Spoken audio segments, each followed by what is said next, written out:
What's going on, guys? Mitch here, and today we don't have a super special video for you, but we are taking a look at this new disc brake rotor from Sram.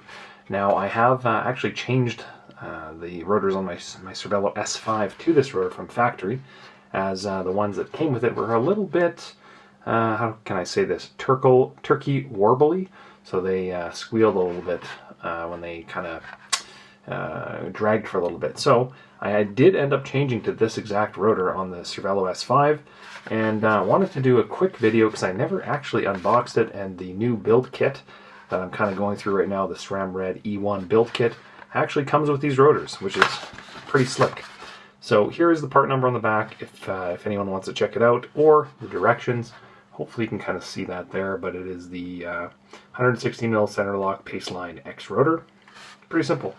So let's crack into this and basically take a look at the rotor, and it's going to be short and sweet today.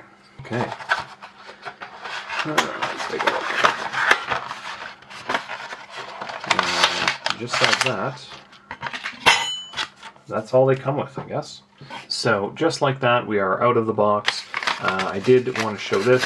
It's actually pretty rare that a lot of these rotors do come with a lock ring, so it does come with a SRAM lock ring, and if I can get the thing to focus, it's kind of freaking out right now. There we go. Comes with this lock ring, which is pretty sweet. Super light alloy, and also don't lose that little stainless steel backspacer.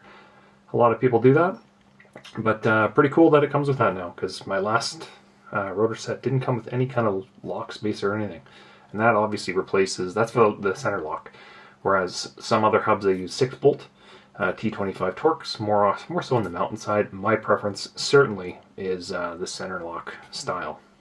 So let's move that to the side, and then we'll look at the rotor here.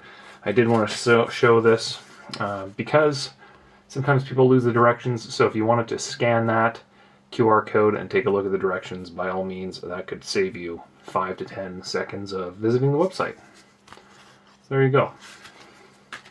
In terms of the rotor itself, well, what is different about this rotor compared to some of the others? The first and foremost thing that you should kind of see here is that the center carrier is actually made of aluminum, whereas the brake surface is made of steel, and it's typically a sandwich steel. This one, there's all just steel. Looks like it's all steel, but typically there's kind of, cheaper stamped rotors will tend to have nothing in the middle. It'll just be kind of a one-piece rotor design. And with that, you actually get a very little bit of float, I believe, on these kind of interfaces here as they spin up, as well as the heat buildup as it builds up around the rotor. It actually kind of dissipates through the aluminum carrier. So that's pretty slick. I've always been a big fan of that. Also, it says here, hopefully you can see that, we actually have a minimum thickness on the rotor, which is kind of like saying, hey, if you go beyond that, you're going to have a bad time.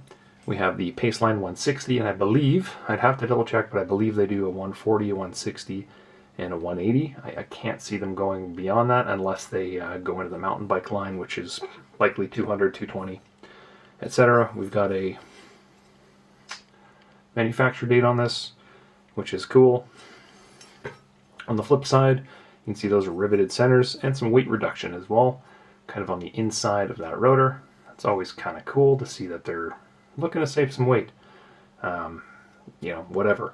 In terms of the aero claims, I don't really think there's going to be a ton. You can kind of see there is obviously a rotation direction as well towards the front of the bike. And then with that, you can kind of see how it's going to, in theory, scoop in and cool off air, which will direct it towards the outside of the rotor itself, and kind of cool them down. In theory, whether it actually happens, in the real world is kind of big to be seen, but it is in theory, right?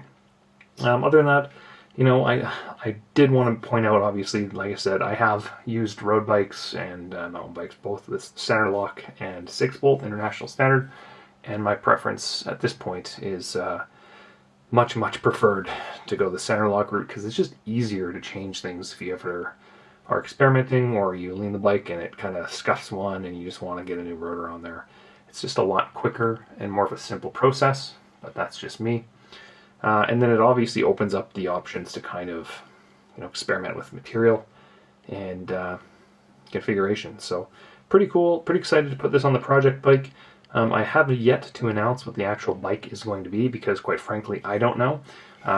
This should be coming out the day before Black Friday, and I'm hoping to have a bike frame anyway on order on Black Friday, depending on if a deal comes available. So it will be a road bike, obviously, because I've got dual 160 rotors, center lock, and with the Sram Red group set, and I actually do have a wheel set here as well, which will be very familiar to me, but I do have another wheel set here. Also note, I've been touching and feeling and groping this rotor this entire video. If you are like me and like to touch and play with your parts before you put them on, please, for the love of God, just clean them, because you do have finger oils, and if you're new to the road biking disc brake setup, that's not a good thing. So before I throw this on and do my build series, likely starting December at some point, I will certainly clean these rotors off with an alcohol and get everything tuned up and ready to rock and roll. So there you go. That is the Paceline X 160 round rotor. I also didn't touch on the shaping of how that apparently cools them down as well, but nothing too fancy, nothing really earth-shattering when it comes to rotors. Just a cool, really nicely designed, well-made rotor from SRAM, and excited to throw that on the project bike, which will be hopefully announced soon. Alright guys, have yourself a great week. Appreciate you stopping by, and talk soon. Peace.